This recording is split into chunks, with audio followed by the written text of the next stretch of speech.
Welcome back to Turf Talk Celebration Edition. Vance, happy birthday. Thank you very much. 40 this year, so Wow. good times ahead. All right, well, you finally were conscious for a Triple Crown winner last year, so that's one off both our lists. Is some 40? Well, yeah, you were alive for Seattle Slew and Affirmed, I right? was alive, but not very conscious Yeah. at that point. So good, All right. good to see it or not in person, but good to see it on television anyway All right. for the first time. Well, yeah, happy birthday. Hope it's a good one, and you'll be somewhat celebrating for weeks, really, as you head over to Hong Kong next week for the international races. What are you most looking forward to being in the... And is that the Far East, or is that limited to Japan? What's that? Pacific Rim? Pacific Rim is Okay. a good one. Asia will be my first trip to Asia, and it will be my first foreign racing experience in 25 years. Since I went to Australia. I did try England about 10 years ago, which didn't work out so well. You can read about that at the blog. Yeah. I'll provide a link to that. But I'm definitely looking forward to Happy Valley and Shantin race courses. Happy Valley has one of the greatest atmospheres in all the racing world. You're in a 7-story skyscraper. You kind of feel like you're in an amphitheater with the tall skyscrapers surrounding the track. So, and it'll be at night too, so it'll be all aglow, and that's definitely one of my highlights. And then of course we're going to see all the major race horses from around the world, primarily from Asia, competing in the Hong Kong International races Sunday afternoon. Yep, and you'll be there most of the week. Plenty of dispatches on the Jockey Challenge, the races, the food away from the track. Looking forward to all that at the Twin Spires blog.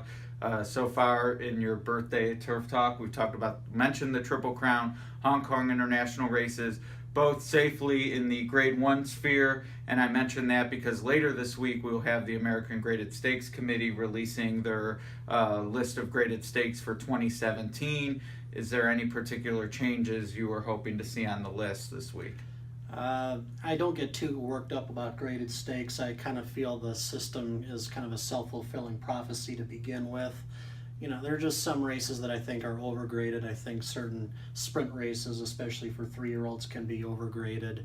I know since this past week, there's been a lot of Twitter chatter about the Pennsylvania Derby finally getting Grade 1 status, especially after Gunrunner won the Clark this past weekend and Connect won the Cigar Mile. You had Exaggerator and Nyquist also in the field this year. So, you know, I think, you know, if any race is going to get a boost this year, it's going to be the Pennsylvania Derby. But personally, Grade 1, Grade 2, it doesn't matter to me. Like Sid Fernando said on Twitter, I think today, it's more of a marketing tool for tracks. It's more of a system for breeders from overseas to find out, okay, what are the best races in this particular country.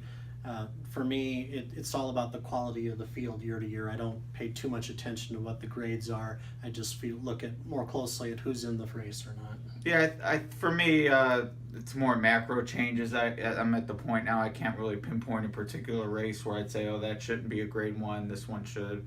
But I do think is there fewer foals racing, fewer races, time to take a look at exactly how many Grade 1s there are for 3-year-old fillies, for 3-year-old fillies on the turf, for older males, all the divisions.